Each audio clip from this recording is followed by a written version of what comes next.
जी बेटा, next topic N organisms. ये बड़ा ही जो है वो ऐसा टॉपिक है कि जो बज़ाहिर ये फील होता है कि मुझे, जहाँ तक इस टॉपिक के हवाले से दो तीन चीज़ें ऐसी फील हुई कि जस्ट लाइक कि ये ऐसा टॉपिक है जो कि बस एक खाना पूरी के लिए है। मतलब कि यूं कह लीजिए कि इस टॉपिक को जिस तरह एक्सप्लेन होना चाहिए था उस तरह ये टॉपिक एक्सप्लेन नहीं हुआ। ठीक है, अब उसके पीछे क्या वजह है वो आपको पढ़ के भी पता लग जाएगी, लेकिन कुछ चीज़ें ऐसी हैं जो कि इसमें हमें बहुत ही ज़बरदस्त पता लगेंगी। देखिए, सबसे पहले इस चैप्टर का अगर हम जो है वो पिछले हफ्ते से एक लिंक बनाना चाहें तो हमें बहुत अच्छे तरीके से पता है कि हम इस वक्त जिस ट्रैफिक में से गुज़र रहे हैं, जिस जो है वो हम हमारी जो क्लासिफिकेशन है उसमें से गुज़र रहे हैं, जो हम गत्थी सुलझा रहे हैं, वो फाइलोजेनेटिक क्लासिफिकेशन और ख़ास तौर पे उसमें कौन सी अप्रोच है, क्लाडिस्टिक अप्रोच है, जिसमें हमने काफ़ी डिटेल से ये देखा कि क्लाडिस्टिक अप्रोच में किस किस तरह से कौन कौन सी अप्रोचेस यूज़ की जाती हैं। जैसे मैंने आपको कहा कि क्लैडिस्टिक अप्रोच में हम आमतौर पर क्या करते हैं, वैसे तो हम ग्रुप्स का नाम मोनोफाइलेटिक, पैराफाइलेटिक और पॉलीफाइलेटिक दे देते हैं, लेकिन जो हमारे पास क्लैडिस्टिक अप्रोच में ग्रुप्स बनाने का तरीका होता है, फाइलोजेनेटिक ट्री बनाने का तरीका, उसमें एक तो हम एंसेस्ट्रल और डिराइव्ड कैरेक्टर्स यानी सिनेपोमॉर्फी और सिंप्लिजोमॉर्फी ये दोनों भी यूज़ करते हैं। फिर हमने ये कहा था कि जो डिराइव्ड कैरेक्टर्स हैं उनको कैसे यूज़ किया जाता है, उसको इस्तेमाल करने का तरीका जो है वो हमने यहाँ पर देखा था। बहुत ही सिंपल अंदाज था कि एक कैरेक्टर की बेस के ऊपर आप जो है वो नए से नए ग्रुप बनाते चले जाते हैं, और आउट ग्रुप वो होता है जिसमें वो एक पर्टिकुलर कैरेक्टर नहीं होता।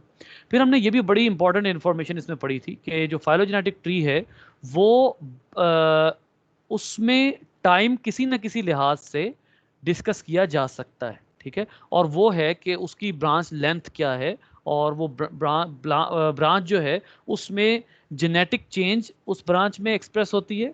दूसरा ये है कि हमें ये पता लग जाता है कि उसका कौन सा ऑर्गेनिज्म कितना पुराना है। अगर हम phylogenetic tree plus fossil data को इकट्ठा रख देते तो हमें काफ़ी कुछ पता लग सकता है।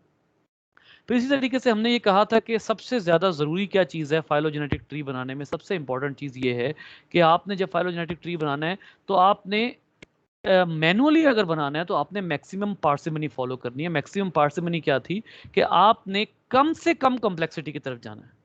ये हमने जो है वो एक चीज़ डिस्कस की थी उस वक्त। अच्छा, ये तमाम बातें डिस्कस हो गई थी। फिर हमने आखिरी चीज़ ये कही थी कि अब हम ऐसे कंप्यूटर्स ले आए हैं जो थोड़े थोड़े जीन्स के डिफरेंसेस से, जैसे अगर हम बहुत ज़्यादा जीन्स को आपस में डिस्कस करते हैं तो वो हमारे एरर का चांस होता है, लेकिन आमतौर पे सेंसिटिव कंप्यूटर्स जो है उनमें ऐसा एरर नहीं आया करता। तो जब एरर नहीं आता तो हम ये कहते हैं कि हम फिर ये काम कंप्यूटर को सौंप देते हैं कि वो स्टैटिस्टिकली मैक्सिमम लाइकलीहुड लेकर आए। मैक्सिमम लाइकलीहुड यानी कितना ज़्यादा, कौन से जीन्स कितने ज़्यादा होमोलॉगस हैं। होमोलॉगस से क्या मुराद है कि वो सेम एंसेस्टर वाले हैं, और कौन से जीन्स है जो होमोप्लासी फॉलो कर रहे हैं, यानी वो जीन्स जो कि डाइवर्जेंट एवोल्यूशन का नतीजा हो सकते हैं। ठीक है, तो ये सारा का सारा हमने जो है वो पिछले एक पूरे वीक में एक क्लैडिस्टिक अप्रोच देखी थी। और इस क्लैडिस्टिक अप्रोच में आपने जो जहन में रखनी है बात वो ये है कि कोई भी क्लैडिस्टिक अप्रोच यानी जो फाइलोजेनेटिक ट्री है, अगर उसने आपने क्लैडिस्टिक अप्रोच इस्तेमाल करनी है तो क्लैडिस्टिक अप्रोच में फाइलोजेनेटिक ट्री बनाना आसान काम नहीं है। ये भी आपने पूरा जो है वो मेथड पढ़ा था, और अगर आपको याद हो तो हमने इसको बड़े अच्छे तरीके से डिस्कस किया था। फिर हमने ये कहा था कि फाइलोजेनेटिक ट्री आमतौर पर थेरी का दर्जा नहीं पाते। क्यों? इनमें चेंज होने की गुंजाइश होती है। किस लिहाज से चेंज होने की गुंजाइश होती है? न्यू रिसर्च के हिसाब से। यहां पर आप ये मत समझिएगा,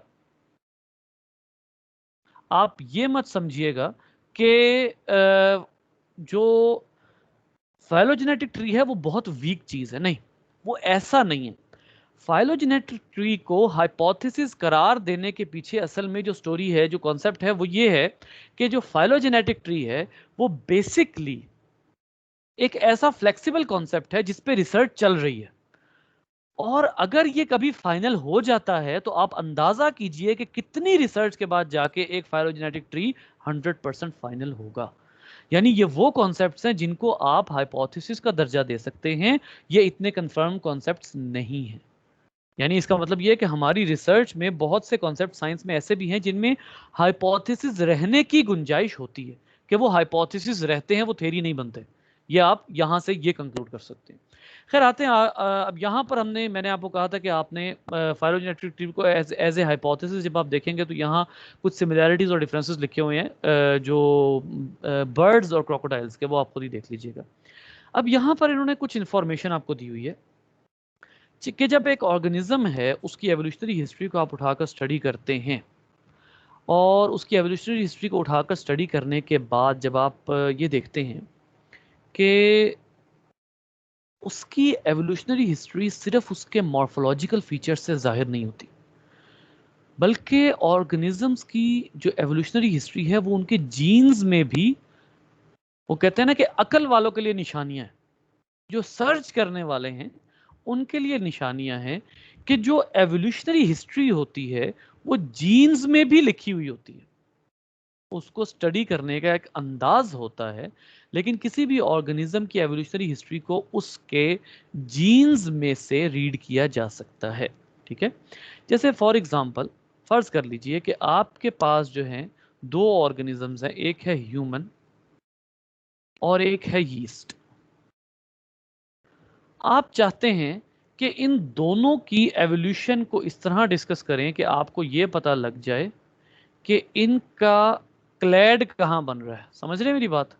क्लैड बनने से मुराद यह है कि इनकी कॉमन एंसेस्ट्री कहां फॉलो हो रही है। अब अगर आप फाइलोजेनेटिक ट्री की तरफ जाते हैं तो आपको बहुत अच्छे तरीके से पता है कि फाइलोजेनेटिक ट्री में जो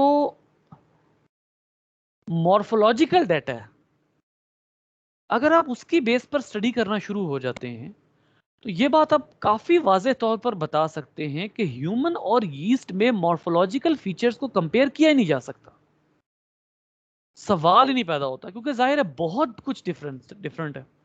लिहाजा फिर आप किस तरफ जाते हैं, आप उनके सॉफ्टवेयर में जो चेंजेस हैं, जो सॉफ्टवेयर की कोडिंग है, कभी आप कंप्यूटर साइंस वालों से पूछें सॉफ्टवेयर कोडिंग क्या होती है तो वो आपको बताएंगे। जो सॉफ्टवेयर की कोडिंग है उसके अंदर ये लिखा हुआ है कि ये ऑर्गेनिज्म कहां कहां चेंज हुए और इनका एंसेस्टर कहां से सेपरेट हुआ। तो ये ऑर्गेनिजम्स के जेनेटिक मटेरियल से पता लगाया जा सकता है।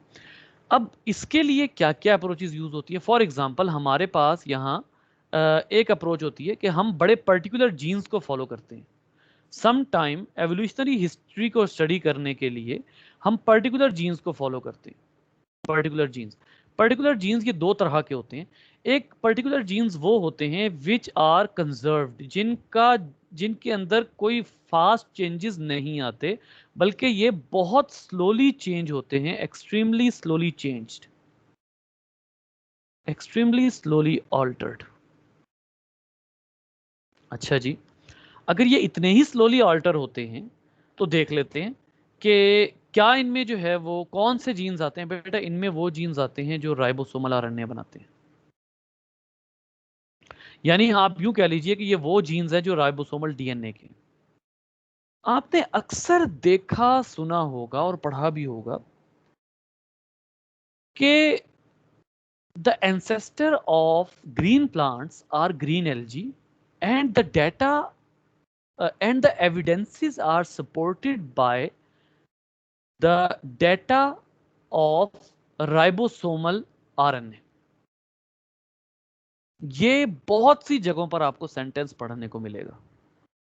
जब आपने किसी ऑर्गेनिजम्स के एंसेस्टर का पता लगाना होता है, जब आपने कोई ऑर्गेनिजम्स के एंसेस्टर्स को फॉलो करना होता है, तो आप फिर क्या करते हैं, आप पुराने वो जीन्स जिनका स्ट्रक्चर बहुत स्लो चेंज होता है, आप उनकी स्टडी, उनके अंदर आने वाले चेंजेस को स्टडी कर लेते हैं। ठीक है, लेकिन अगर आपने फास्ट चेंजिंग वाले विच आर नॉट कंजर्व्ड, ये कंजर्व्ड नहीं होते बल्कि ये काफ़ी तेज़ी से चेंज होते हैं, इनको आप फास्ट, बल्कि इसके लिए प्रॉपर वर्ड ये होगा कि दे आर क्विकली ऑल्टर्ड।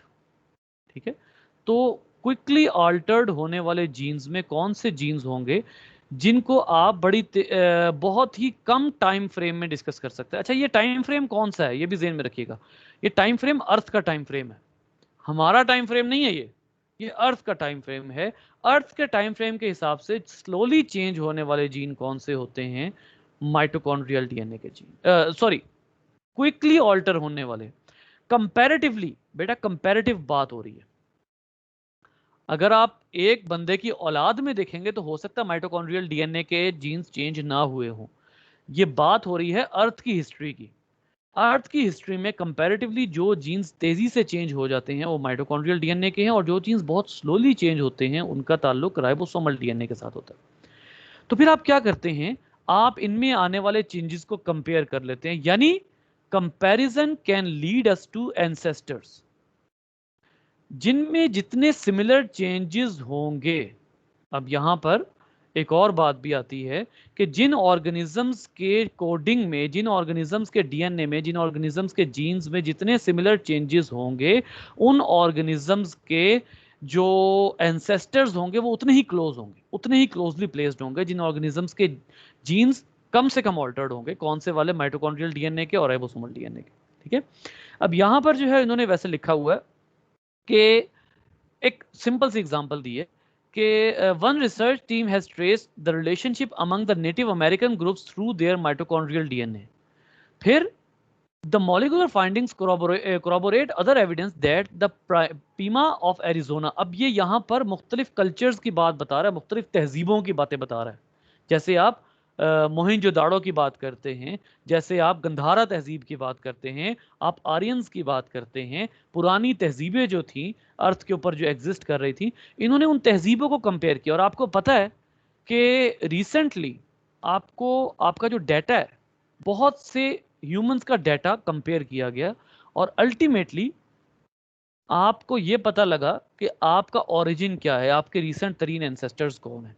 बिल्कुल ऐसे ही यहां पर जो कहता है कि पीमा ऑफ एरिजोना एक ये तहजीब थी, मायंस, ये तो बहुत ही मशहूर तहजीब थी, Mayans of Mexico and Yanomami of Venezuela are closely related, probably descending from the first three wave of immigrants that crossed the Bering Land Bridge from Asia to the Americas about 15,000 years ago.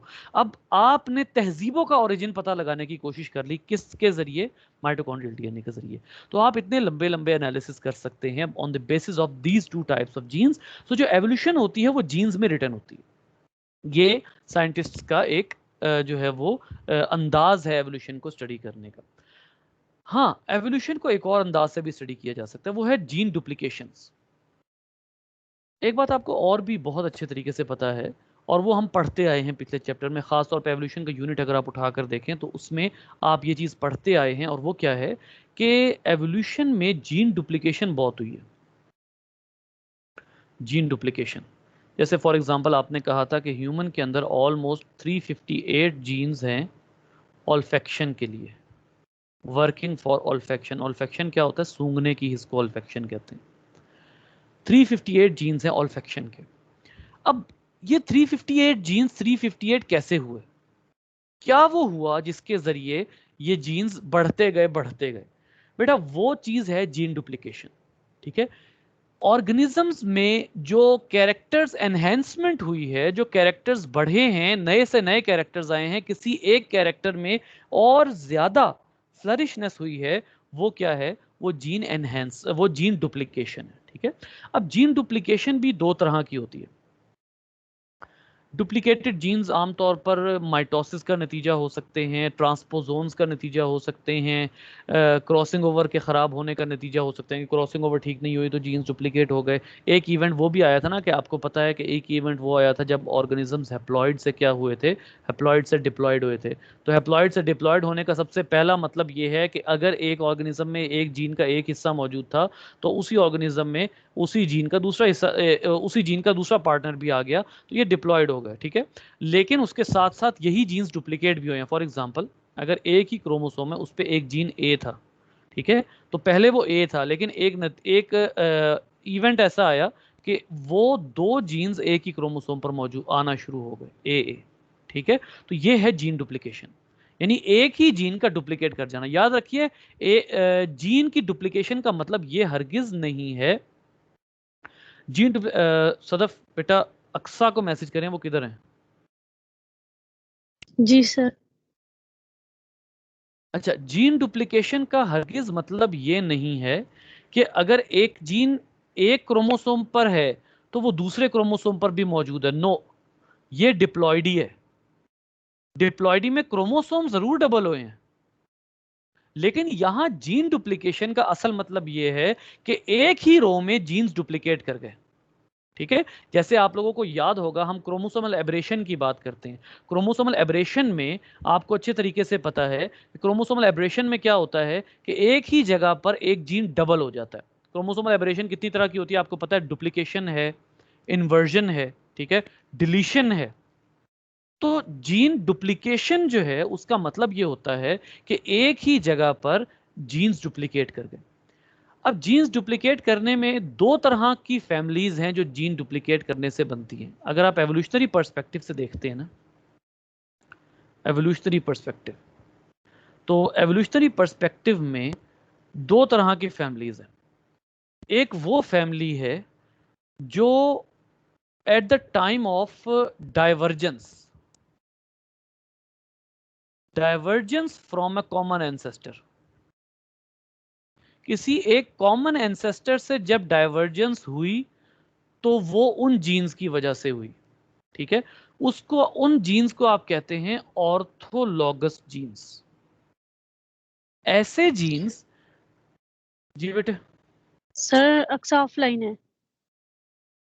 Offline है बेटा, अगर हो सके तो उनको phone करें या किसी भी तरीके से, क्योंकि उनकी वजह से टाइम आगे किया था स्पेशली, तो उनसे कहिए कि अब है कि ये काम ना करें, ये बहुत गलत काम है। सर मेरे पास बैलेंस नहीं है।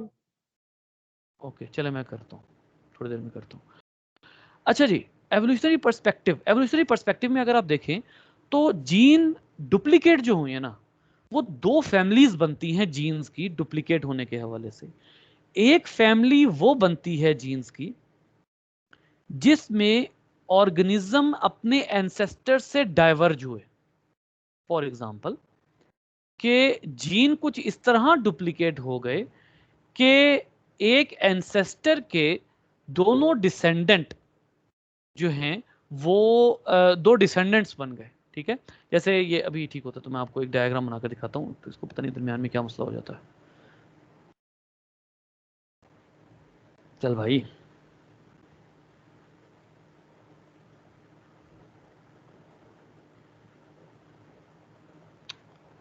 उफ़्फ़ो।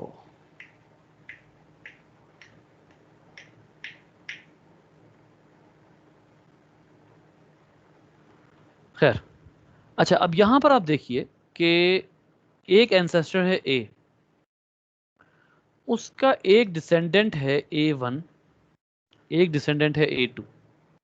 अब अगर कुछ ऐसे जीन डुप्लीकेट होते हैं जो इनकी स्पीशीज को ही चेंज कर देते हैं, यानी क्या हो जाता है, स्पीशिएशन हो जाती है। अगर कुछ ऐसे जीन डुप्लीकेट हो रहे हैं जिसके नतीजे में स्पीशिएशन हो रही है, तो फिर ऐसे जीन फैमिलीज को, ऐसे डुप्लीकेट होने वाले जीन्स को आप कहेंगे ऑर्थोलॉगस जीन्स। यानी वो जीन्स क्या कॉज कर रहे हैं, वो जीन्स स्पीशिएशन कॉज कर रहे हैं। यहां पर आप देखिए सेंटेंस क्या लिखा हुआ है कि orthologous genes, in orthologous genes the homology is the result of speciation event and hence occurs between genes found in different species। अच्छा अब गौर कीजिए, ये जीन्स जो हैं ये होंगे होमोलॉगस।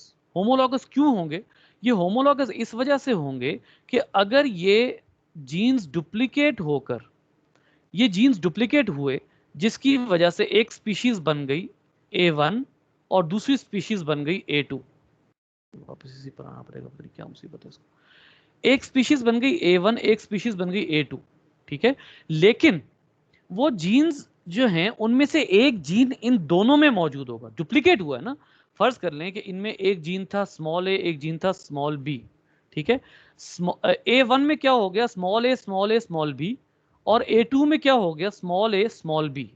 अब ये जो ए है, एक ए है, ये इन दोनों में किसका रोल प्ले कर रहा है, होमोलॉगस जीन का पार्ट प्ले कर रहा है। तो अब अगर ऐसे जीन्स मौजूद होंगे जो होमोलॉगस हों लेकिन डुप्लीकेशन की वजह से स्पीशिएशन हो गई हो, तो ऐसे जीन्स को आप कहते हैं orthologous genes. For example, in orthologous genes the homology is the result of speciation event and hence occurs between genes found in different species. For example, the genes that code for cytochrome C in humans and dogs are orthologous.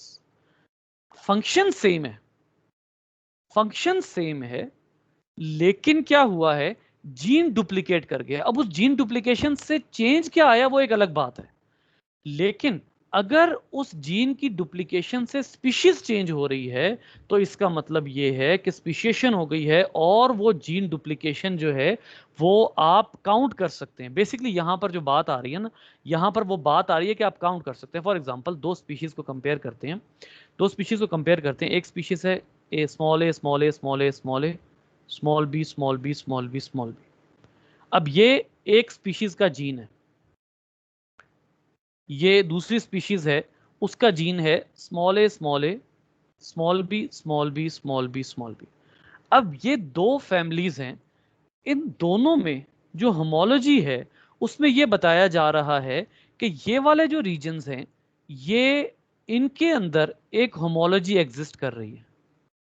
इनके अंदर जो small B वाले jeans हैं उनकी homology मौजूद है, लेकिन जो स्मॉल ए हैं उनकी डुप्लीकेशन होमोलॉजी नहीं है। लिहाजा आप क्या कंपेयर कर सकते हैं कि ये वाले जो हैं these are evolved later, they are evolved later and they are evolved earlier in evolution.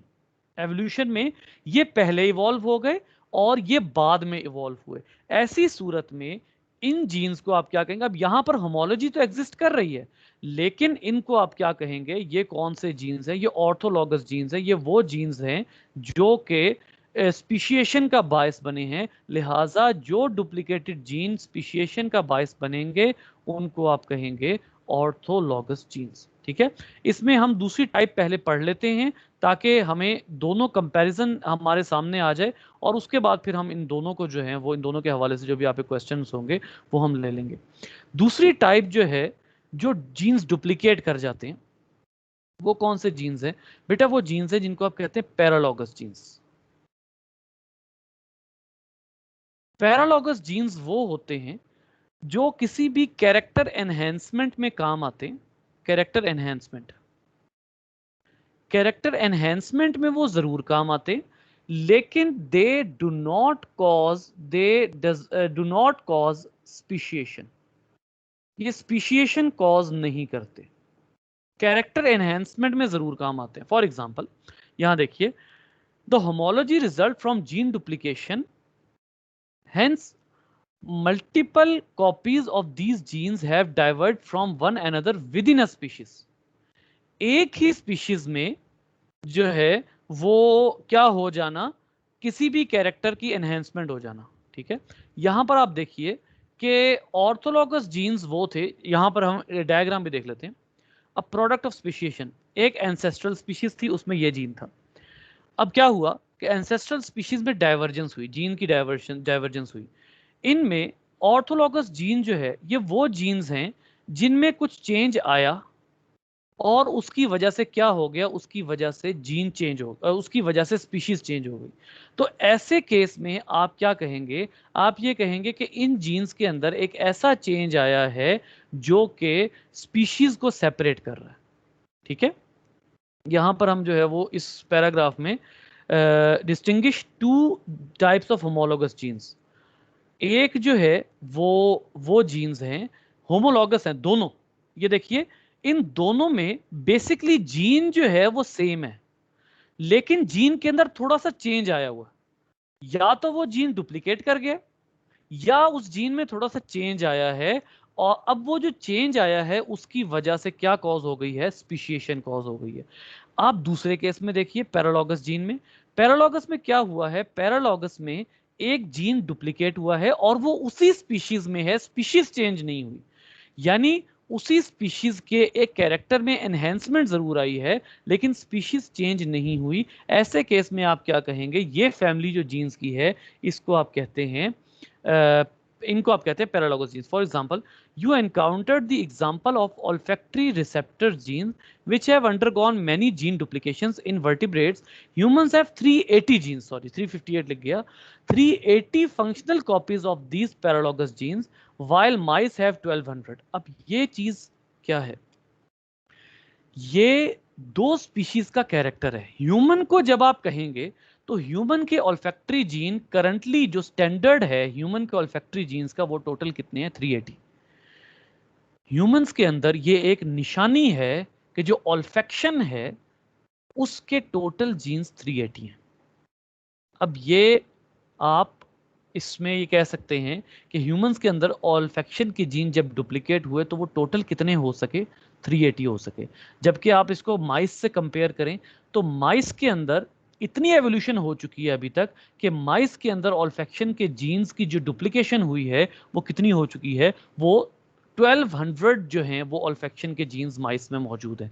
तो ऐसे जीन्स, ऐसे होमोलॉगस, ये भी ज़हन में रखिएगा, ये होमोलॉगस जीन्स होंगे. ऐसे होमोलॉगस जीन्स जिनमें चेंज आए और वो चेंज ऐसा हो जो कि स्पीशिएशन कॉज कर दे, ऐसे जीन्स को आप कहते हैं ऑर्थोलॉगस, ऐसी फैमिलीज को. और ऐसे जीन्स जो एक ही स्पीशीज में डुप्लीकेट होते रहे, कैरेक्टर की एनहेंसमेंट होती रहे लेकिन वो स्पीशिएशन ना कॉज कर सके, इनको आप कहते हैं पैरालॉगस. ठीक है. अब आपके ज़हनों में ये सवाल डेफिनेटली आ रहा होगा कि सब सर जब जीन ही डुप्लीकेट हो गए तो फिर स्पीशीज चेंज नहीं होनी चाहिए. बेटा देखिए, एक वो जीन्स हैं जो कि उस ऑर्गेनिजम्स की स्पीशीज, यहां फर्क आ जाता है माइक्रो एवोल्यूशन का और मैक्रो एवोल्यूशन का. गौर कीजिएगा, माइक्रो एवोल्यूशन जैसे फॉर एग्जांपल आपको एक बात पता लगती है कि एक है ह्यूमन ए और एक है ह्यूमन बी. ह्यूमन ए और ह्यूमन बी में एक में 380 जीन्स है ऑल्फैक्शन के, दूसरे में 400 है ऑल्फैक्शन के जीन्स. ये एक एक्सट्रीम एग्जांपल दे रहा हूं. अब इन दोनों में स्पीशीज चेंज नहीं हुई बेटा, कैरेक्टर एनहेंसमेंट हुई है. कैरेक्टर एनहेंसमेंट हो गई है, जीन का नंबर थोड़ा बढ़ गया है, जीन फ्रीक्वेंसी जरूर चेंज हो गई है. ठीक है, हो सकता है किसी एक जीन की फ्रीक्वेंसी चेंज हो जाए, अल्टीमेटली वो मैक्रो एवोल्यूशन तक ले जाए, वो एक अलग बात है. लेकिन अगर वो एक ही पॉपुलेशन के अंदर चेंज होता रहता है, जीन डुप्लीकेट होता रहता है, तो वो स्पीशीज चेंज नहीं कर रहा. ऐसी एनहेंसमेंट क्या कहलाती है? पैरालॉगस. ऐसी डुप्लीकेशन पैरालॉगस कहलाती है. लेकिन अगर दो ऑर्गेनिजम्स हैं, जैसा कि एक है मैमल ए और दूसरा है मैमल बी, इनके अंदर जो चेंज आता है वो ये है कि आपको पता लगता है कि एक ऑर्थोलॉगस जीन्स हैं, ऐसे जीन्स हैं जिनकी डुप्लीकेशन हुई है, जिनमें चेंज आया और इसमें जो है वो आपका जो स्पीशिएशन है वो हो गई. अब स्पीशिएशन अगर हो गई तो ये चीज किसकी इंडिकेशन करती है? ये मैक्रो एवोल्यूशन की इंडिकेशन करती है. तो ऐसे जीन्स, अगर आप जेनेटिक मटेरियल को स्टडी कर रहे हैं और ऐसे जीन्स जो मैक्रो एवोल्यूशन का बायस बन रहे हैं, वो बेटा कौन से जीन्स होंगे? वो ऑर्थोलॉगस होंगे. और ऐसे जीन्स जो माइक्रो एवोल्यूशन का बायस बन रहे हैं वो पैरालॉगस जीन्स होंगे. ठीक है, यहां पर आपको एग्जांपल्स भी दी हुई हैं कि for example, although the cytochrome C genes in humans and dogs serve the same function, the gene sequence in humans has diverged from that in dogs in time since the species large shared a common ancestor. यानी इन दोनों के जो किस चीज में change आया है? Sequence में चेंज आया. अब जीन, एक और बात भी ध्यान में रखिएगा, जीन डुप्लीकेट होता है या नहीं होता? अगर उसके सीक्वेंस में चेंज आता है, ठीक है, तो वो ऑर्थोलॉगस कहलाएगा अगर वो स्पीशिएशन कॉज कर रहा है. लेकिन पैरालॉगस में डुप्लीकेशन लाजमी है. गौर कीजिए वो क्या कहता है? वो कहता है कि the paralogous genes that make up olfactory receptor gene family in humans have diverge from each other during our evolutionary history. They now specify proteins that confer sensitivity to a wide variety of molecule. इसमें जो best example है वो है, अगर आप current human को पिछले human से कंपेयर करें तो उनमें उनमें अगर कोई ऐसे जीन्स नहीं थे जो आज हम में मौजूद हैं, इसका मतलब है हमारी ऑल्फैक्शन में एनहेंसमेंट आई है, लेकिन वो भी होमोसेपियन थे, हम भी होमोसेपियन हैं. ये है जो पैरालॉगस जीन्स हैं. तो ऑर्थोलॉगस और पैरालॉगस में बहुत क्लियर कट डिफरेंसेस हैं, लेकिन ये होंगे दोनों होमोलॉगस, ये याद रखिएगा. होमोलॉगस जीन्स होंगे, यानी दोनों एक ही एंसेस्टर के नतीजे में आएंगे। यहां पर अगर आप इस डायग्राम को गौर से देखते हैं तो आपको वाज़े तौर पर यहां पर पता लगेगा कि ये जो एंसेस्ट्रल स्पीशीज है ये दोनों की सेम है। ये एंसेस्ट्रल स्पीशीज है, ये भी एंसेस्ट्रल स्पीशीज है। ठीक है, यानी इसका मतलब है कि ये जो चेंज आ रहा है ये होमोलॉगस में रहा है, ये होमोप्लास्टिक जीन्स का नहीं है, ये होमोलॉगस जीन्स का चेंज है। हाँ, समटाइम ऐसा होता है कि जीन में चेंज आया और स्पीशीशन कॉज हो गई, समटाइम ऐसा होता है कि जीन डुप्लीकेट हुआ, स्पीशीज चेंज नहीं हुई लेकिन कैरेक्टर एनहेंस हो गया, तो ऐसी सूरत में आप क्या कहेंगे कि वो पैरालॉगस है। जी बेटा, आपका सवाल है तो बताइए। सर हम ये भी बोल सकते हैं ना कि ऑटोलोगस है वो मियोसिस की वजह से मतलब जीन डुप्लीकेशन हुई है। और जो पैरालॉगस है वो भी मियोसिस की की वजह से हो वजह सकता से है। स्पेसिएशन हुई है। जो पैरालॉगस है ना उसमें भी मियोसिस रीजन पीछे हो सकती है। ठीक है, तो इसमें सिर्फ एक चीज़ नहीं है। अभी थोड़ी देर बाद मैं आपको एक ऐसी बात बताने वाला हूँ जिसका आप जो है वो तवक्को भी नहीं रखते अभी फिलहाल। ठीक है, 2-3 ऐसी बातें आगे आने वाली हैं। तो इसकी रीज़न जो है वो मैं जो आपको बता रहा हूँ ना, आपके सवाल से रिलेटेड मेरी इस बात का आपके सवाल से क्या लिंक था कि जीन डुप्लीकेशन की थोड़ी देर बाद आप एक ऐसी रीज़न पढ़ने वाले हैं विच इज़ एक्सट्रीमली शॉकिंग। तो जीन डुप्लीकेशन के पीछे सिर्फ मियोसिस नहीं है, 2-3 और रीजंस भी हैं। ठीक है, वो आगे आगे देखते हैं। जी बेटा।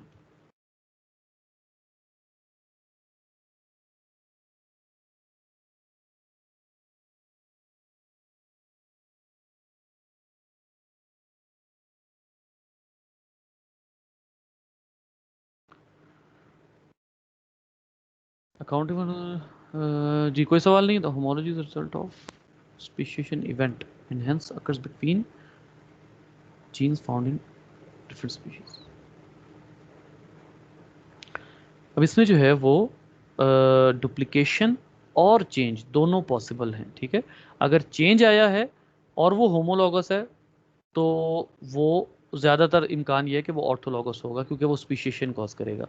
लेकिन अगर चेंज आया है और वो होमोलॉगस है और वो स्पीशीशन कॉज नहीं कर रहा तो वो पैरालॉगस है। ठीक है, तो ये दो तरह के जीन्स हम फाइंड आउट करते हैं। अच्छा, हमारा अब टारगेट क्या होता है इसमें? अब ज़रा बात को प्रैक्टिकल करते हैं। ठीक है, ये तो बात थी हवाई, थियोरेटिकल बात थी, बात को प्रैक्टिकल करते हैं। जब हम ये एनालिसिस करते हैं तो हमारा टारगेट क्या होता है? हमारा टारगेट ये होता है कि हम ज़्यादा से ज़्यादा ये स्टडी करें कि जो जीन डुप्लीकेशन है सबसे पहले वो एक स्पीशीज में कहां से शुरू हो रही है। इसका मतलब है उस स्पीशीज के अंदर मॉडिफिकेशंस आना आती रही हैं और अब भी आ रही हैं जिसकी वजह से जीन डुप्लीकेशन हुई है, और जीन डुप्लीकेशन जो है वो उस स्पीशीज में एनहेंसमेंट ला रही है। लेकिन उसके साथ साथ हम ये देखते हैं, हम कंपैरिजन भी करते हैं, एवोल्यूशनरी जीनोम्स का कंपैरिजन भी करते हैं। जब हम जीनोम्स का कंपैरिजन करते हैं तो हमें यह भी पता लगता है कि एक ऐसा जीन भी मौजूद है जो कि ना सिर्फ पैरालॉगस है बल्कि ऑर्थोलॉगस भी है। यानी वो जीन हम उस जीन ने हमें एंसेस्टर से सेपरेट कर दिया और उसके बाद वो जीन डुप्लीकेट भी हो गया। तो ऐसा भी हो सकता है कि एक ऐसा जीन एक ही टाइम पर ऑर्थोलॉगस भी हो और वही जीन उसी टाइम पर पैरालॉगस भी हो।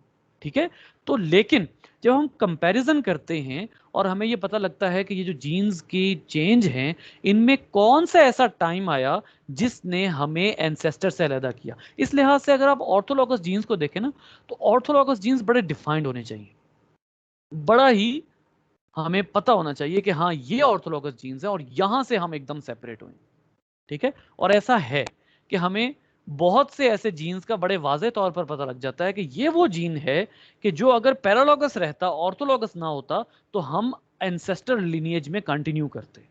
तो ये बेसिकली फाइंड आउट करने के पीछे, ये सारा कुछ पढ़ने के पीछे जो असल लॉजिक है वो ये है कि ऑर्थोलॉगस जीन्स जो हैं उनको फाइंड आउट करना। क्योंकि अच्छा यहां पर अब अपने पिछले कॉन्सेप्ट से इसको मिलाइए, क्योंकि हमने बेसिकली तो फाइलॉजी पढ़ रहे हैं ना हम। तो फाइलोजेनेटिक ट्री में ऑर्थोलॉगस जीन्स का क्या फायदा है बेटा? फाइलोजेनेटिक ट्री में असल फायदा है ही ऑर्थोलॉगस जीन्स का, क्योंकि आप एंसेस्टर बेस के ऊपर अपने आप को रख रहे होते हैं। ठीक है, तो आप जो है वो जब ऑर्थोलॉगस जीन्स को अरेंज करना शुरू करते हैं तब जाके आपको पता लगता है कि आप किस पॉइंट पर अपने अपने एंसेस्टर से सेपरेट हुए थे। ठीक है, सो जो ऑर्थोलॉगस जीन्स हैं बेसिकली वो हमें बताते हैं कि आप कहां से डिविएट हुए हैं और कहां से स्पीशिएशन का इवेंट अकर हुआ होगा। ठीक है, तो ये है फायदा ऑर्थोलॉगस और पैरालॉगस जीन्स का। अच्छा, यहाँ पर जैसे आपको जो है वो एक और बात भी बहुत अच्छे तरीके से पता लग जाती है, यहाँ पर बड़ा फ़ायदा है आपको जीनोम एवोल्यूशन पढ़ने का, बड़ा फ़ायदा है। ये जो जीनोम एवोल्यूशन है ना, ये आमतौर पर अब ह्यूमन के बस की बात रही नहीं है। ये जो आपकी बायो इन्फॉर्मेटिक्स है, ये आपको बहुत हद तक बता देती है, क्योंकि इसमें अब आप टोटली कंप्यूटर डिपेंडेंट हैं। आप इसमें ये कर ही नहीं सकते कि आप खुद एनालिसिस करें, क्योंकि खुद एनालिसिस पॉसिबल ही नहीं है। कहाँ आप पैरालॉगस जीन, हाँ कोडिंग आप ज़रूर कर सकते हैं सॉफ्टवेयर्स की, कोडिंग आप ज़रूर करवा सकते हैं सॉफ्टवेयर्स की, लेकिन ये है कि आप खुद कंपैरिजन करने बैठना वो आपके लिए पॉसिबल जो है वो ऑलमोस्ट नामुमकिन होने के बराबर है। ठीक है, सो जीनोम एवोल्यूशन का फ़ायदा क्या है? सबसे पहली बात जो मैं अभी थोड़ी देर पहले कर रहा था, वो ये है कि हमें ये पता लग जाता है कि lineages that diverged long ago often share many orthologous genes। हमें टाइम का पता लग जाता है, हमें ये पता लग जाता है कि ऑर्थोलॉगस जीन एग्जैक्टली किस टाइम पर दो स्पीशीज को सेपरेट कर रहा है, और उन स्पीशीज का टाइम जो है वो हमें पता लग जाता है कि ये दोनों स्पीशीज इस टाइम पर एक दूसरे से सेपरेट हो गई। अब एक बात आपको शुरू की एक और बात बताता हूं। हमने ये कहा था कि हर दफा फाइलोजेनेटिक ट्री मॉर्फोलॉजिकल बेस्ड बनाना पॉसिबल नहीं होता, जैसे ह्यूमन और यीस्ट हैं, ह्यूमन और प्रोटिस्ट्स हैं। ठीक है, ह्यूमन और पोरीफेरा कर ले, फर्ज कर लिए, ठीक है, पोरीफेरा अब एनिमल्स में आता है, लेकिन हो सकता है उनका ह्यूमन और पोरीफेरंस, इन दोनों के मॉर्फोलॉजिकल फीचर्स बड़े डिफरेंट हैं। अब ऐसी सूरत में आप क्या करेंगे? ऐसी सूरत में इन दोनों को कंपेयर करने के लिए you are going to find out कौन से जीन्स, ऑर्थोलॉगस जीन्स। आप ऑर्थोलॉगस जीन्स ढूंढेंगे, और जितने ज्यादा ऑर्थोलॉगस जीन्स इनमें मिल रहे होंगे, इनका इसका मतलब है ये बहुत लंबे अरसे तक इनकी एंसेस्ट्री जो है वो कॉमन चलती रही। जैसे फॉर एग्जांपल देखिएगा कि human and mice lineages diverged from 65 million years ago। 99% of the genes of humans and mice are orthologous। जिन जीन्स में चेंज आया है, जिन जीन्स ने, सारे जीन्स की बात नहीं हो रही, जिन जीन्स का चेंज आया है, जिन जीन्स ने ह्यूमन को माइस से सेपरेट किया है, उनमें ज्यादातर जीन्स जो हैं वो ऑर्थोलॉगस रहे हैं, पैरालॉगस नहीं हुए। यानी आज हम अगर ऑर्थोलॉगस जीन्स की बात करते हैं, ऑर्थोलॉगस जीन्स में एक और बात अपने जहन में रखिएगा, आपने फिलहाल तो एक बात ये जहन में रखी हुई है ना कि ऑर्थोलॉगस जीन का मतलब ये है कि ये वो जीन्स है जो स्पीशिएशन कॉज कर रहे हैं। ठीक है, लेकिन ऑर्थोलॉगस जीन्स हमेशा कौन से जीन्स होंगे? होमोलॉगस। होमोलॉगस का मतलब ये है कि उनके जो हैं वो जीन्स एक दूसरे, बिल्कुल एक दूसरे से सिमिलर है। ठीक है, या सॉरी सिमिलर नहीं है, उनके जो एंसेस्टर सेम थे, एंसेस्टर सेम थे, और उनका जेनेटिक स्ट्रक्चर जो है वो सेम है, बहुत कम सेपरेट हुआ है। तो ह्यूमन और माइस के ज्यादातर जीन्स का जो एंसेस्टर है वो क्या है? वो कॉमन एंसेस्ट्री है। ह्यूमन और माइस के ज्यादातर जीन्स का ओरिजिन कॉमन एंसेस्ट्री है। यानी 99% of genes of humans and mice are orthologous. अच्छा, अब आपके जहन में फटाफट ये आएगा कि क्या हमारा 99% डीएनए माइस से मिलता है? नो, कंफ्यूज होंगे आप फिर। हमारा 99% डीएनए माइस से नहीं मिलता, बल्कि हमारे और माइस का जो डीएनए है, बेसिकली इसका ओरिजिन, इनका जो ओरिजिन है वो कॉमन एंसेस्ट्री है, ओरिजिन कॉमन एंसेस्ट्री है, लेकिन जीन्स आर नॉट आइडेंटिकल। हमारे जो ऑर्थोलॉगस जीन्स हैं वो आइडेंटिकल नहीं है, वो चेंज जरूर हुए हैं, लेकिन हमारा जो ओरिजिन है उन जीन्स का, जो जीन्स चेंज हुए हैं, बात फिर मैंने शुरू में कही थी, चेंज जीन्स की बात हो रही है, जो जीन्स हम में और माइस में चेंज हुए हैं, उन जीन्स में से 99% ऑर्थोलॉगस हैं, यानी कॉमन एंसेस्ट्री की बेस पर हैं। यानी होमोलॉगस जीन्स हैं होमोलॉगस जीन्स, लेकिन क्योंकि उन्होंने हमें माइस से सेपरेट कर दिया है, लिहाजा ऐसे होमोलॉगस जीन्स जो हमें किसी एक से अलहदा कर दें, उनको आप ऑर्थोलॉगस कहते हैं। तो ह्यूमन और माइस के 99% चेंज जीन्स का कॉमन एंसेस्ट्रल ओरिजिन है। जो जीन्स चेंज हुए हैं, और वो जीन किस तरह चेंज हुए हैं, एंटायरली जीन नहीं चेंज हो गया, पूरा जीन नहीं चेंज हो गया कि एक पूरा जीन ही चेंज हो गया, नहीं, उस जीन के सीक्वेंसेस चेंज हुए हैं। उस जीन के सीक्वेंसेस के अंदर ऐसा चेंज आया है कि वो आपको यूं लग रहा है कि वो शायद डिफरेंट है, लेकिन एक्चुअली उनका एंसेस्टर कॉमन है। तो आपको यहां पर कॉमन एंसेस्ट्री, सबसे इंपॉर्टेंट चीज जो आपको जीनोम एवोल्यूशन के एनालिसिस से पता लगती है वो है कॉमन एंसेस्ट्री, और ये आपके जीन्स से पता लग जाती है। दूसरी चीज जो आपको यहां पता लगती है वो है कि जो ह्यूमन के जीन्स हैं, अब एक और बात को कंपेयर करें, ह्यूमन और यीस्ट का कंपैरिजन दोबारा आ रहा है। ह्यूमन और यीस्ट का कंपैरिजन दोबारा आ रहा है, और वो क्या है, यीस्ट है यूनिसेलुलर, ह्यूमन है extremely multicellular and extremely complex organism. अब ह्यूमन और यीस्ट के जीन्स में सिर्फ 4 गुना का फर्क है। यानी अगर यीस्ट में 500 जीन्स हैं, अगर यीस्ट में 500 जीन्स हैं तो ह्यूमन में 2000 जीन्स हैं। 500 वर्सेस 2000 कंपेयर, एक एक वैसे कंपेयर कर रहा हूं। अब ये तो बड़ी अजीब बात है, कहां यीस्ट और कहां ह्यूमन। अब यहां से आप परेशान हो जाते हैं कि वो एवोल्यूशन क्या है जिसने ह्यूमन को इतने इस काबिल बनाया। तो आप लोगों को एक बात बहुत अच्छे तरीके से याद है, जेनेटिक मॉलिक्यूलर जेनेटिक्स से एक बात आपको याद है कि we can use a gene as a multipurpose segment. हम एक जीन से कई प्रोटीन्स बना सकते हैं, डिपेंड करता है कि हम उसका कौन सा प्रोमोटर ऑन करते हैं, कौन सा एनहेंसर ऑन करते हैं। अगर हम एनहेंसर चेंज कर देते तो उस जीन की कोडिंग ही चेंज हो जाती है, उस जीन को कोड करने का जो अंदाज है वही चेंज हो जाता है। तो इसका मतलब यह है कि हम एक जीन से कई प्रोटीन ले सकते हैं। तो बेसिकली ये बात अब गौर तलब है कि क्या जीनोम एवोल्यूशन आपको फिनोटिपिक एवोल्यूशन बताती है? नहीं, जीनोम एवोल्यूशन आपको फिनोटिपिक एवोल्यूशन उस तरह नहीं बता सकती। क्यों? क्योंकि जीनोम एवोल्यूशन कम हुई है, फिनोटिपिक एवोल्यूशन बहुत ज्यादा हुई है। और उसके पीछे वजह यह है कि हम एक जीन को कई अंदाज से यूज कर सकते हैं। ये बात आपको जेनेटिक्स वाले जो लेक्चर्स हैं उनमें वाज़ेह तौर पर मिल जाएगी। ठीक है। सो evidence is emerging that many human genes are more versatile than those of yeast. A single human gene can encode multiple proteins that perform different tasks in various body tissue. अब आपको ये बहुत अच्छे तरीके से पता है कि आपने अगर मेम्ब्रेन रिसेप्टर, आपने मेम्ब्रेन के बारे में पढ़ा हुआ है कि मेम्ब्रेन के ऊपर रिसेप्टर्स होते हैं। ठीक है। अब फर्ज करें कि आपने प्रोटीन रिसेप्टर बनाने, एक ये रिसेप्टर है, एक रिसेप्टर जो है वो इस तरह का है। ठीक है।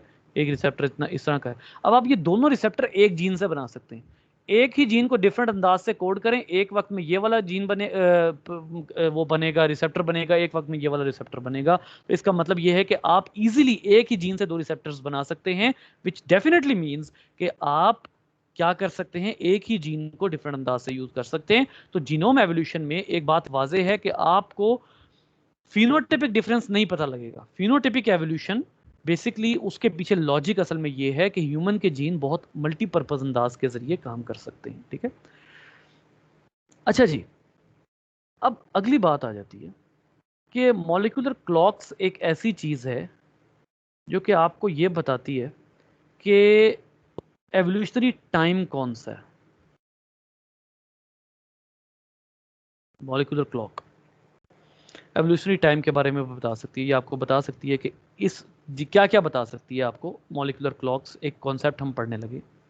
नंबर 1 वो आपको बता सकती है कि how long the species, the particular species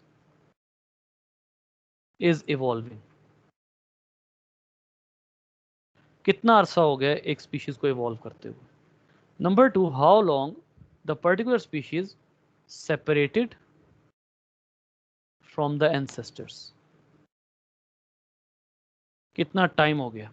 यहां पर बात एब्सोल्यूट टाइम की हो रही है, कंपैरेटिव टाइम की नहीं हो रही। एब्सोल्यूट और कंपैरेटिव टाइम का डिफरेंस मैंने आपको बताया था। एब्सोल्यूट टाइम वो है जो कि ये बताता है कि किस किस टाइम पे कौन कौन से इवेंट हुए, और कंपैरेटिव टाइम आपको ये बताता है, रेलेवेंट टाइम जो होता है वो आपको बताता है कि कौन सी चीज़ पहले हुई, कौन सी चीज़ बाद में हुई। ठीक है, वो अर्लियर और लेटर की बात होती है, ये बात हो रही है एब्सोल्यूट टाइम की। आप जेनेटिक बेस के ऊपर एब्सोल्यूट टाइम निकाल सकते हैं, शर्त यह है कि आपको मॉलिक्यूलर क्लॉक्स का बताओ। अब सबसे पहले तो एक बात तय करनी है हमने, और वो बात हम तय कर भी चुके हैं, वो क्या है कि अगर आपने स्पीशीज टाइम देखना है, स्पीशीज टाइम, तो जो आपने अभी दो फैमिलीज पढ़ी हैं, स्पीशीज टाइम कह लें या स्पीशिएशन टाइम कह लें, स्पीशिएशन टाइम अगर आपने स्टडी करना है तो आपने जो दो फैमिलीज पढ़ी हैं उन दो फैमिलीज में से किस फैमिली को स्पीशिएशन टाइम के लिए कंसल्ट करेंगे।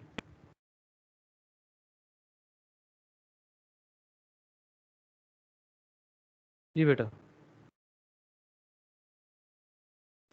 अगर आपने स्पीशिएशन टाइम को कंसल्ट करना है कि दो स्पीशीज कब अपने एंसेस्टर से डेविएट हुई हैं, तो फिर आप कौन से जीन्स में कौन सी फैमिली को कंसल्ट करेंगे,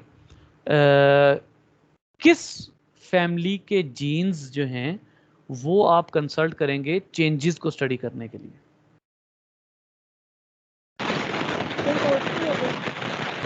जी, आप ऑर्थोलॉगस जीन्स को डिस्कस करेंगे, क्योंकि पैरालॉगस तो स्पीशिएशन कर ही नहीं रहा। बात पे गौर कर रहे हैं आप? आपने ये पता लगाना है कि फलां स्पीशीज को कितना अरसा हो गया इवॉल्व होते हुए, क्या क्या चेंजेस आ गए हैं, और वो अपने एंसेस्टर्स से कितनी देर पहले सेपरेट हुई। ये तो खैर आप पीछे अंदाजा लगा चुके हैं, ये आप पीछे अंदाजा लगा चुके हैं ऑर्थोलॉगस जीन्स के जरिए। लेकिन एब्सोल्यूट टाइम देखने के लिए आप क्या कहते हैं कि वो टाइम जिस पे स्पीशिएशन हुई है, और आपको बहुत अच्छे तरीके से पता है कि स्पीशिएशन के लिए जो फैमिली कंसल्ट होती है वो ऑर्थोलॉगस होते हैं। यानी ऑर्थोलॉगस जीन्स वो वाले जीन्स हैं जो कि वो होमोलॉगस जीन्स हैं जो दो स्पीशीज के सेपरेट होने के नतीजे में वजूद में आते हैं। जब दो स्पीशीज सेपरेट हो जाती हैं तो ऑर्थोलॉगस जीन्स जो हैं वो ऐसे जीन्स जो दोनों स्पीशीज को सेपरेट करने का बायस बने हैं, वो ऑर्थोलॉगस। अब आप क्या देखते हैं, अब आइए मॉलिक्यूलर क्लॉक्स क्या है अगली बात के ऊपर। मॉलिक्यूलर क्लॉक क्या चीज़ है और जिसके ज़रिए हम जो है वो एवोल्यूशनरी टाइम का अंदाज़ा जीन्स के ज़रिए भी कर सकते हैं। फ़र्ज़ कर लीजिए मैं आपको एक कंडीशन देता हूँ, कैम्ब्रियन पीरियड एग्जिस्ट कर रहा है 541 million years ago. Cambrian period 541 million years ago Cambrian period exist करता है। अब आपके पास डेटा उससे भी पहले का है। अब ये जो डेटा है ये आपके पास कैसे आया? फॉसिल्स हैं ठीक है, लेकिन उसके अलावा भी कोई ऐसी चीज है जो कि आपको ये बता सकती है कि हाँ ये जीन इतने अरसे से इवॉल्व होता आ रहा है? क्या ऐसी भी कोई चीज है? क्या ऐसा भी कोई डाटा है? जी बेटा, ऐसा डाटा है। कैसे? बेटा, मॉलिक्यूलर क्लॉक जीन्स होते हैं स्पेशल। ये आप किस तरह अंदाजा कर रहे हैं? यहाँ डेटिंग नहीं है। मैंने आपको शुरू में बता दिया था कि लिविंग ऑर्गेनिजम्स की डेटिंग के हवाले से हम बड़े लिमिटेड होते हैं, क्योंकि कार्बन डेटिंग हमें 75,000 साल से पीछे बताती नहीं है, और 75,000 साल चुटकी है अर्थ के टाइम के लिए। ठीक है, इसी तरीके से बहुत लंबे अरसे तक आप जो है वो यूरेनियम डेटिंग आप फॉसिल्स के लिए यूज़ कर नहीं सकते। ठीक है, फिर इसी तरीके से रॉक डेटिंग है, रॉक डेटिंग में लिविंग फॉसिल लिविंग उसकी आती नहीं। आप जीन्स का टाइम, जीन्स का क्लॉक यूज कर सकते हैं किसी भी ऑर्गेनिज्म के एवोल्यूशनरी टाइम को डिस्कस करने के लिए। अब जीन्स का क्लॉक कैसे यूज होता है? मॉलिक्यूलर क्लॉक जीन्स वो जीन्स होते हैं जो कि होते ऑर्थोलॉगस हैं, पैरालॉगस नहीं होते। पैरालॉगस भी हो सकते हैं, लेकिन स्पीशिएशन के लिए सिर्फ कौन से यूज होते हैं? ऑर्थोलॉगस।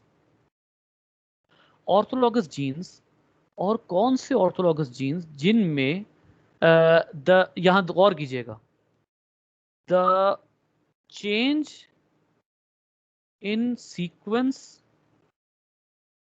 ऑफ जीन्स, यहां पर क्या वर्ड लिखा हुआ है? मैं ज़रा यहाँ से जो है वो बता दूँ। underlying the molecular clock is that the number of nucleotide substitution in orthologous genes is proportional to the time that has elapsed since the genes branch from the common ancestor. ये देखिए, the change in the sequence of genes nucleotides is directly proportional to ancestral time, या आप इसको क्या लीजिए evolutionary time. आप अगर gene के चेंज को, दो ऐसे जीन जो दो ऑर्गेनिजम्स में कॉमन है, ठीक है, जैसे साइटोक्रोम का जीन अभी हमने बात की, साइटोक्रोम का जीन जो है वो ह्यूमन और डॉग्स में कॉमन है। ह्यूमन और डॉग्स में कॉमन होने के बावजूद उसमें चेंजेस आए हुए हैं, उस एक जीन में चेंजेस आए हुए हैं, बेसिस चेंज हुई हुई है, ऑर्थोलॉगस जीन है। अब उस जीन में कितने चेंजेस आए हैं ये आपको ये बता देगा कि वो जीन अपने एंसेस्ट्रल जीन से कितनी देर पहले सेपरेट हुआ, ठीक है। यानी अब इसमें भी एक और बात आ जाएगी कि आप सिर्फ ह्यूमन का जीन स्टडी करके ये नहीं अंदाजा लगा सकते कि ह्यूमन को कितनी देर पहले एवोल्यूशन हुई है। आप उसको कंपेयर करेंगे डिफरेंट मैमल्स से।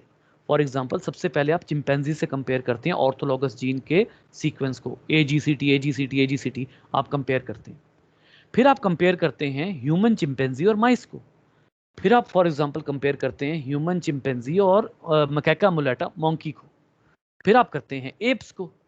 आप इनके पर्टिकुलर ऑर्थोलॉगस जीन्स को कंपेयर करते रहते हैं और इनके अंदर जो चेंजेस हैं वो नोट करते रहते हैं, और अल्टीमेटली आपको पता ये लगता है कि ह्यूमन और इनके एंसेस्टर्स में जो अब तक के चेंजेस आए हैं उसमें ह्यूमन को और इनको इवॉल्व हुए कितना टाइम हो गया, ठीक है। तो यहां पर सेंटेंस दोबारा पढ़िएगा, ऑर्थोलॉग the substitution in orthologous genes is proportional to the time that has elapsed since the genes branched from their common ancestor. common ancestor से कितनी देर पहले सेपरेट हुए थे ये अब वो आपको टाइम बता रहा है, ठीक है। अच्छा, कुछ जीन्स होते हैं, यहां पर वो एक बड़ी जनरल सी बात करता है। मैंने आपको इस टॉपिक के शुरू में इसलिए कहा था कि आज का टॉपिक जितना इस बुक में होना चाहिए था उतना है नहीं, या जितना हमारे समझने के लिए होना चाहिए था। वाई? क्योंकि हमें इतना डिटेल टॉपिक की ज़रूरत नहीं है। मैं अपनी तरफ से बहुत कोशिश कर रहा हूँ कि मैं इस टॉपिक को ईजिएस्ट कर दूँ, but the way it is written in the book वो बड़ी खौफनाक है, ठीक है। तो यहाँ पर अब वो एक और बात लिखता है कि कुछ जीन्स होते हैं, some genes are prone to change. कुछ जीन्स ऐसे होते हैं जो मुस्तकिल चेंज होते रहते हैं, और ख़ास तौर पर ये वो जीन्स होते हैं जिन पे आप रिलाय कर सकते हैं। ये वो जीन्स होते हैं, यहाँ यही वर्ड लिखा हुआ है कि that has reliable average of rate of evolution by graphing the number of genetic differences, for example nucleotide, codon, amino acid differences। कुछ जीन्स ऐसे होते हैं जो कि जिनके ऊपर आप रिलाय कर सकते हैं, लेकिन सारे ऑर्थोलॉगस जीन्स पे भी आप रिलाय नहीं कर सकते। ये बड़ा मसला है। सम टाइम एक ऑर्थोलॉगस जीन जो है, जैसे आपको बहुत अच्छे तरीके से पता है कि दो तरह की म्यूटेशंस होती हैं। एक होती है न्यूट्रल म्यूटेशन। न्यूट्रल म्यूटेशन वो म्यूटेशन है कि जिसके नतीजे में देयर इज नो डिफरेंस, कोई ख़ास फ़र्क नहीं पड़ेगा, ठीक है। एक वो डिफरेंस है कि जिसका आप कहते हैं लीथल।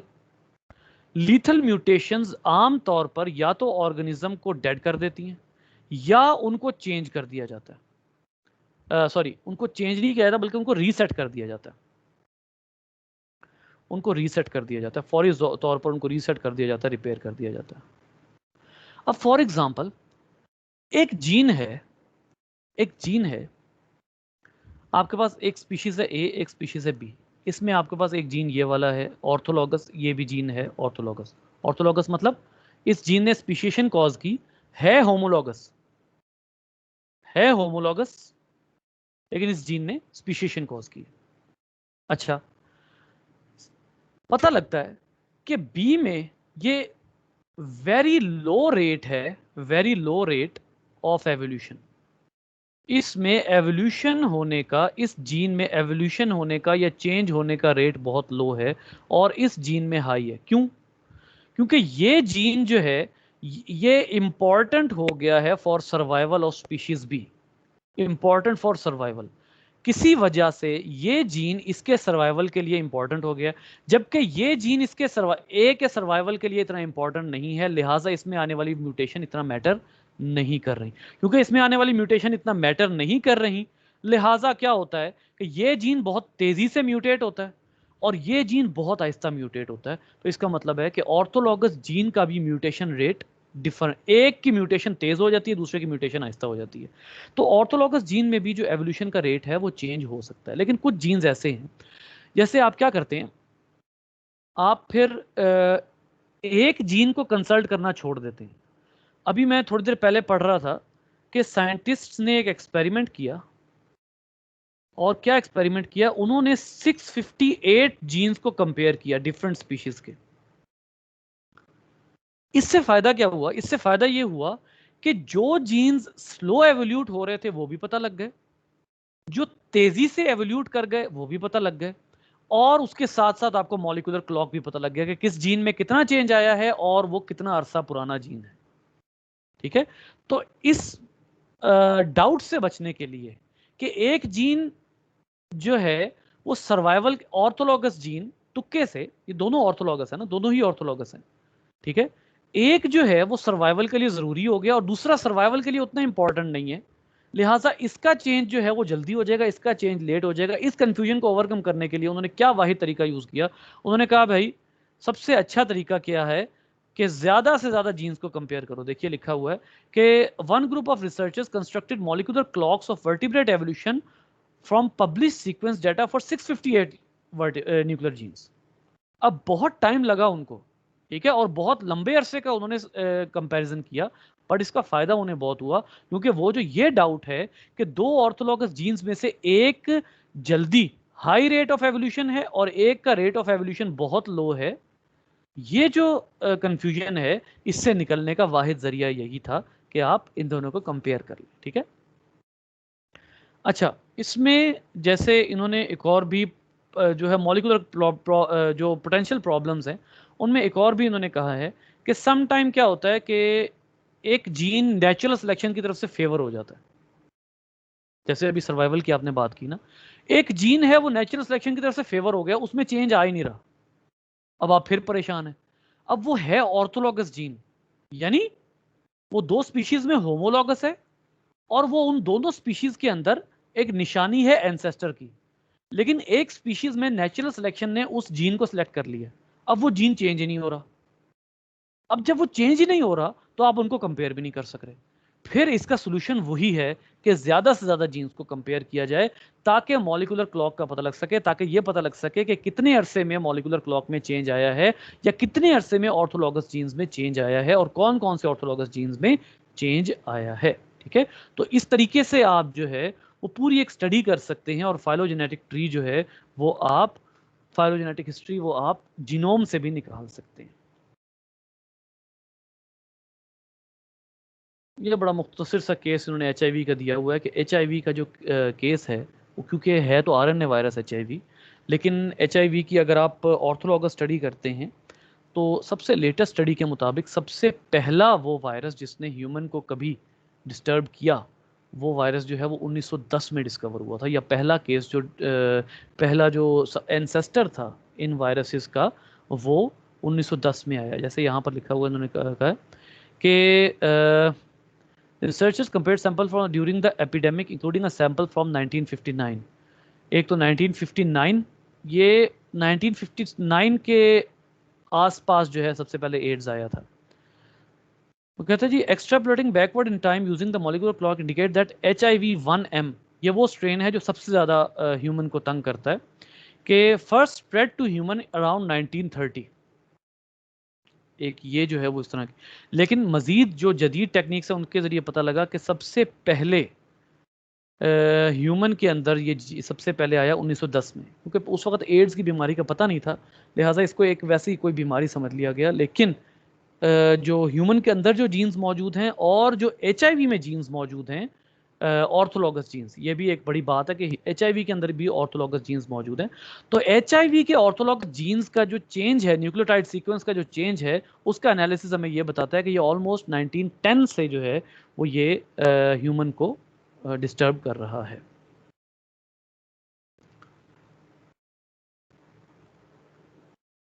थोड़ी देर पहले मैंने आपको कहा था कि फाइलोजेनेटिक ट्री हाइपोथेसिस है, उसका सबूत ये मौजूद है। ये अभी मैं आपको बताता हूं। सबसे पहले तो क्वेश्चन कीजिए, अगर हम जीनोम के थ्रू फाइलोजेनेटिक ट्री कंस्ट्रक्ट कर सकते हैं तो फिर हम इसे हाइपोथेसिस ही क्यों? बहुत अच्छा सवाल है बेटा, बहुत ही अच्छा सवाल है, और मैं अभी यही बताने लगा था। बिलीव मी, बहुत आउटस्टैंडिंग सवाल है, and I am very glad कि आपने ये बहुत आउटस्टैंडिंग क्वेश्चन किया है कि हम इसको हाइपोथेसिस क्यों कहते हैं।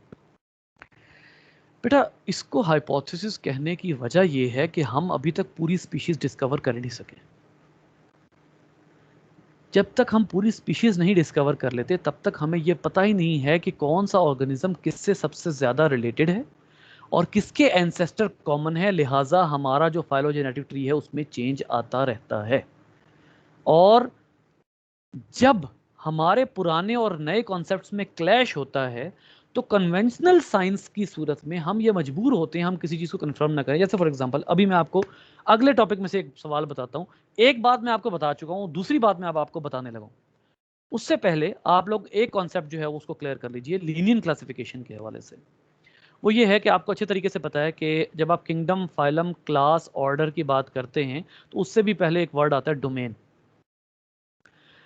सबसे पहले जब आपने ये अस्मा आपकी बात का जवाब दे रहा हूं, जब आपने इनिशियली डोमेन्स बनाई तो सिर्फ दो डोमेन्स थी। एक डोमेन थी जिसको आपने कहा प्रोकैरिया, और दूसरी डोमेन थी जिसको आपने कहा यूकैरिया। जो प्रोकैरिया और यूकैरिया है, आपको बहुत लंबे अरसे बाद पता ये लगा कि बहुत से बैक्टीरिया ऐसे हैं जो प्रोकैरिया में नहीं आ सकते, प्रोकैरिया डोमेन में नहीं आ सकते। क्यों? क्योंकि उनके जीन ना यूकैरियोट्स जैसे ना प्रोकैरियोट्स जैसे, बल्कि डिफरेंट है। वो उनके अपने यूनिक जीन्स हैं। पैरालॉगस जीन्स होंगे, ऑर्थोलॉगस होंगे। ऑर्थोलॉगस तो जाहिर है अल्टीमेटली तो तमाम ऑर्गेनिजम्स के जीन्स ऑर्थोलॉगस हैं, क्योंकि तमाम का एंसेस्टर सेम है, एक सिंगल सेल। लेकिन कुछ ऐसा डिफरेंस आया हुआ है कि आपको तीसरी डोमेन बनानी पड़ी, आर्किया। जब आपने आर्किया डोमेन बनाई तो पता है आपको क्या करना पड़ा? आपको किंगडम मोनेरा को ऑब्सोलीट करना पड़ा। Kingdom monera is no more. Kingdom monera भी नहीं रहा। कुछ अर्सा पहले मैंने आपको क्या बताया था? प्रोटिस्टा नहीं रहा, अब मोनेरा भी नहीं रहा। प्रॉब्लम पता क्या आती है? क्योंकि आपने जब किंगडम मोनेरा बनाया था ना, तो किंगडम मोनेरा में आपने तमाम बैक्टीरिया रख दिए थे, और इसमें कौन कौन से बैक्टीरिया आते हैं? यू बैक्टीरिया जो कि प्रोकैरिया में आते हैं, और इसमें मोनेरा में आपने वो भी रख दिए जो आर्की बैक्टीरिया हैं जो कि आर्किया में आते हैं। यानी अगर आप किंगडम मोनेरा बनाते हैं तो आप दो डोमेन्स को इकट्ठा कंसल्ट करते हैं, which is not the rule of Linnean system. लिहाजा किंगडम मोनेरा भी गया, किंगडम प्रोटिस्टा भी जेनेटिक एनालिसिस की बेस पर ऑब्सोलीटेड। अब प्रॉब्लम क्या है? कन्वेंशनल साइंस ये कहती है कि लीनियन सिस्टम को कंसल्ट करो। फाइलोजेनेटिक एनालिसिस जीनोमिक बेस पर यह कहता है कि ऑर्थोलॉगस और पैरालॉगस जीन्स की बेस के ऊपर, जेनेटिक एनालिसिस की बेस के ऊपर जो आपने डोमेन्स बना दी हैं, वो जो है वो जो आपने किंगडम्स बना दिए वो गलत है। लिहाजा अब आप जो हैं वो मुझे खुद बताइए कि जब इतना बड़ा चेंज आ गया जेनेटिक एनालिसिस की बेस के ऊपर, तो आप किधर कंफर्म बात करेंगे? ऊपर से आपकी डिस्कवरी भी पूरी नहीं। ठीक है, फिर तीसरे नंबर पे एक रिसर्च पेपर या 50 रिसर्च पेपर की बेस के ऊपर अगर एक कंक्लूजन निकाल के एक फाइलोजेनेटिक ट्री बनाया जाता है तो दूसरे और जो साइंटिस्ट हैं हो सकता है वो ज्यादा ज्यादा नंबर ऑफ जीन्स कंपेयर कर लें। अब ये तमाम बातें कहने में आसान है बेटा, ये तमाम बातें कहने में आसान है, करना बहुत मुश्किल है। लिहाजा अब वो जितना ज्यादा एनालिसिस करेंगे हर दफा चेंज होता जाएगा।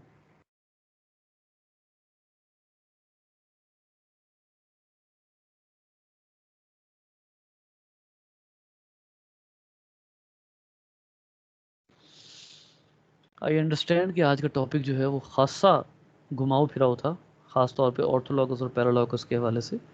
लेकिन एक बड़ी आपको सिंपल सी बात यहाँ पर मैं ज़रूर बताऊँगा कि ऑर्थोलॉगस जीन्स और पैरालॉगस जीन्स जो है ना, असल में ये सिर्फ जीन्स के फैमिलीज़ के नेम्स हैं।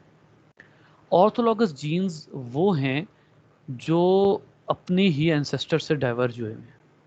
तो ऑर्गेनिजम्स अपने ही एंसेस्टर से डाइवर्ज हुए हैं, ठीक है, उनमें सेम जीन्स मौजूद हैं with little bit of difference, वो ऑर्थोलॉगस हैं। वो फैमिली है जिनकी वजह से स्पीशिएशन हुई। पैरालॉगस वो हैं जिनकी वजह से स्पीशिएशन नहीं हुई। स्ट्रेट फॉरवर्ड सी बात है, इसमें कुछ भी मुश्किल नहीं है। सिर्फ ये है कि बात को समझाने का, बताने का अंदाज, शायद मैं अगर पहले स्ट्रेट फॉरवर्ड करता तो आप लोगों को शायद इस तरह समझ ना आती, अब वो बात ज़रा अच्छे तरीके से समझ आई। बेटा मुझे थोड़ा सा टाइम दे, मैं आखिरी टॉपिक पढ़ा दूँ। 10:36 हो गए हैं और हमारी रिकॉर्डिंग भी 1 घंटे से ऊपर हो गई है, बट आखिरी टॉपिक, चैप्टर ख़त्म करना है, क्योंकि कल भी लेक्चर नहीं हुआ, लिहाजा अब इसको थोड़ा सा हम प्रोलॉन्ग कर लेते हैं। हाँ हाँ, अगली बात ये आ जाती है बेटा कि मसला ये हो गया कि हम ये टॉपिक पढ़ रहे हैं, our understanding of the tree of life continues to change based on new data. Tree of life change होता जा रहा है। अब ट्री ऑफ लाइफ किस तरह चेंज होता है? ट्री ऑफ लाइफ इस तरह चेंज होता जा रहा है। हाँ, ये बच्चे कौन से छोड़ के गए हैं? कम से कम भी 2 बच्चे छोड़ गए हैं। हाँ जी, पहले 13 थे। अक्सा नहीं आई? तो शायद नहीं आई होगी। Extremely non serious, extremely non serious, बहुत गलत बात है। अच्छा जी, अब इसमें एक प्रॉब्लम और है, और प्रॉब्लम ये है कि अगर आप आरआरएनए जीन्स की बेस पर बात करते हैं ना, राइबोसोमल आरएनए के जीन्स की बेस पर बात करते हैं, तो सॉरी, थोड़ा सा पहले, थोड़ा सा पीछे से कंसल्ट करेंगे। अगर आप जो है वो मेजर स्प्लिट, जो पहला स्प्लिट हुआ था ना ऑर्गेनिजम्स का, वो था यूकैरिया और सॉरी, वो था आर्किया और यू बैक्टीरिया, पहला स्प्लिट। फिर आप एक और बात करते हैं कि एनालिसिस की बेस पे आपको पता ये लगता है, मॉर्फोलॉजिकल, सेलुलर, साइटोलॉजी, कुछ जीन्स की बेस के ऊपर भी आपको ये पता लगता है कि जो आर्किया हैं वो, बेटा पहले तो मुझे ये बताइए कि छोड़ के कौन गया, अभी तक वापस नहीं आए? नवाज किधर है? और दूसरा सानिया? नहीं, सानिया तो नवाज बैठी है। आयशा, कृष्णा, इस तरह मत छोड़ के जाया करें, दरमियान में बहुत बुरा लगता है। अच्छा, is this tree is correct? अच्छा, कहा यह जाता है कि अगर फाइलोजेनेटिक ट्री जो हमने बनाया हुआ है अगर ये ठीक है, तो आपको पता है कि सबसे क्लोज रिलेशन किनका है? यूकैरिया और आर्किया, इनका सबसे क्लोज रिलेशन है। और जो प्रोकैरिया है वो टोटली डिफरेंट है। ये प्रोकैरिया है, यहाँ से ना, ये यहीं से सेपरेट हो जाते हैं, ये प्रोकैरिया है, और उसके बाद यहाँ से आर्किया, और आर्किया से आगे जो है फिर यूकैरिया। ये देखिए, ये आर्किया है, यहाँ से ये डाइवर्ज होता है इधर, ठीक है, और यहाँ से ये डाइवर्ज। तो इसका मतलब ये हुआ कि यूकैरिया और आर्किया जो है वो क्लोजेस्ट एंसेस्टर, क्लोजेस्ट जो हैं वो रिलेटिव्स हैं। लेकिन राइबोसोमल आरएनए का जीन आपको क्या बताता है? आपको ये बताता है कि बहुत से ऐसे मेटाबॉलिज्म के जीन्स यीस्ट में मौजूद हैं जो बजाय आर्किया के किससे ज़्यादा रिलेटेड हैं? प्रोकैरिया के। अब एक अजीब सी बात है कि फाइलोजेनेटिक ट्री हमें ये कहता है कि यूकैरिया के जितने जीन्स होने चाहिए वो सारे के सारे सिमिलर होने चाहिए आर्किया के, थोड़े बहुत डिफरेंट हो जाए, लेकिन पता ये लगता है कि कुछ यूकैरिया ऐसे हैं जिनके जो जीन्स हैं वो बजाय आर्किया डोमेन से मिलने के, जो बैक्टीरिया या प्रोकैरिया डोमेन है उससे ज़्यादा मिलते हैं। और ये बात सिर्फ एक यूकैरियोट में नहीं देखी गई, बल्कि और भी कई यूकैरियोट्स हैं जिनमें ये बात देखी गई है कि बजाय आर्किया के, जो कि क्लोजेस्ट रिलेटिव होना चाहिए यूकैरिया का, यूकैरिया के कई जीन्स, अभी आपको एक एलजी भी बताऊंगा आगे, वो एलजी इतना यूनिक एलजी है कि वो एक्सट्रीम इन्वायरमेंट में सर्वाइव करता है। अब ये जो फीचर्स हैं ये आपको क्या बताते हैं कि यूकैरिया के ऐसे जीन्स भी मौजूद हैं जो बजाय आर्किया के ज्यादा मिलते हैं प्रोकैरिया के। हालांकि फाइलोजेनेटिक ट्री आपको ये कहता है कि यूकैरिया के जीन आर्किया से ज्यादा मिलने चाहिए, अब वो प्रोकैरिया से ज्यादा मिलना शुरू हो गए। अब इसके पीछे क्या फिनोमिना है जिसने इतना बड़ा जंप मारा कि प्रोकैरिया के जीन किस में ट्रांसफर कर दिए, यूकैरिया में। आर्किया को स्किप कर दिया और प्रोकैरिया के जीन यूकैरिया में ट्रांसफर कर दिए। बेटा ये चीज है जिसको आप कहते हैं horizontal gene transfer. Horizontal gene transfer पहले क्या एज्यूम किया जाता था कि हॉरिजॉन्टल जीन ट्रांसफर सिर्फ ये है, दो बैक्टीरिया आते हैं, वो अपने दरमियान में एक कॉन्जुगेशन ब्रिज बनाते हैं और कॉन्जुगेशन ब्रिज बनाकर उसके बाद अपना डीएनए, अपने डीएनए के कुछ जीन इसको दे देते हैं। ये कहलाता है एफ पॉजिटिव, ये कहलाता है एफ नेगेटिव, और ये अपने कुछ जीन इसको ट्रांसफर कर देते हैं। इसको आप कहते हैं हॉरिजॉन्टल जीन ट्रांसफर। पहले ये समझा जाता था, बट मैं आपसे रिसर्च पेपर भी डिस्कस कर दूंगा। क्या कहा जाता है कि विदाउट सेक्सुअल रिप्रोडक्शन अगर किसी ऑर्गेनिज्म में कोई जीन आया है बाहर से तो वो हॉरिजॉन्टल जीन ट्रांसफर है। अब आपको ये बात पता है कि बहुत से और बैक्टीरिया जो हैं और वायरस, वो जब आपके अंदर आते हैं तो वो आपके अंदर जीन छोड़ जाते हैं। बैक्टीरिया बाज़ औक़ात अपना प्लाज्मिड आप में छोड़ जाते हैं। ये एवोल्यूशनरी प्रोसेस के दौरान कुछ इस तरह से हुआ है कि बैक्टीरिया ने इन्फेक्शन के बाद ह्यूमन के अंदर जीन छोड़ दिए। अब वो चाहे ह्यूमन ने खुद पिक कर लिए या कुछ ऐसे जीन छोड़ दिए, वायरस ने जीन छोड़ दिए। वायरस एक ट्रांसपोजेबल एलिमेंट के तौर पर आपकी बॉडी में अब भी मौजूद है। एंड रिमेंबर माय वर्ड्स, मैंने आपको एक दफ़ा कहा था कि आपका 60% डीएनए वायरसेस पर मुश्तमिल है, वो वायरसेस जो आपके डीएनए में इनकॉर्पोरेट हो चुके हैं and they are no more harm to you, वो आपकी बॉडी में अभी भी मौजूद है। अब यहां से क्या कंक्लूड करते हैं? यहां से आप कंक्लूड ये करते हैं कि there is another source of gene transfer other than reproduction. अब वो चाहे इन्फेक्शन हो चाहे कुछ हो, गौर कीजिएगा यहां सेंटेंस लिखा हुआ है।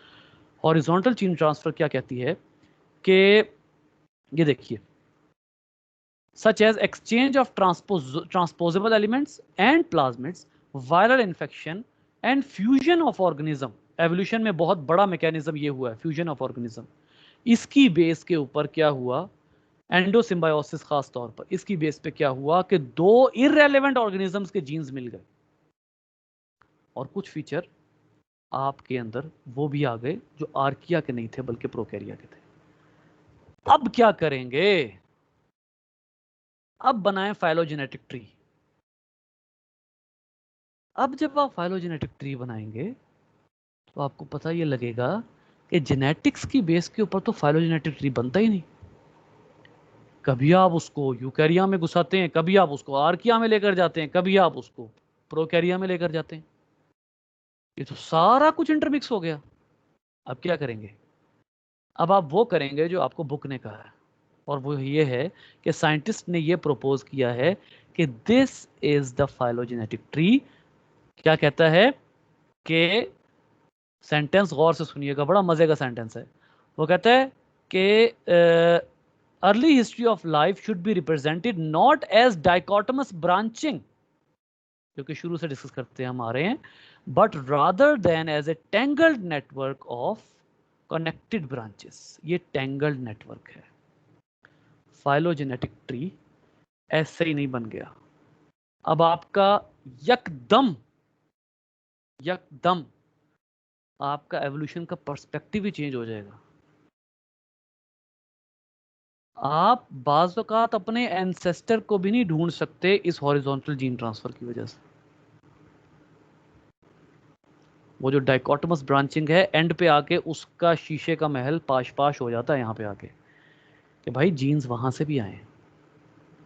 इसका मतलब है कि जीन्स की कंट्रीब्यूशन सिर्फ एंसेस्टर से नहीं हुई, कहीं और से भी हुई है।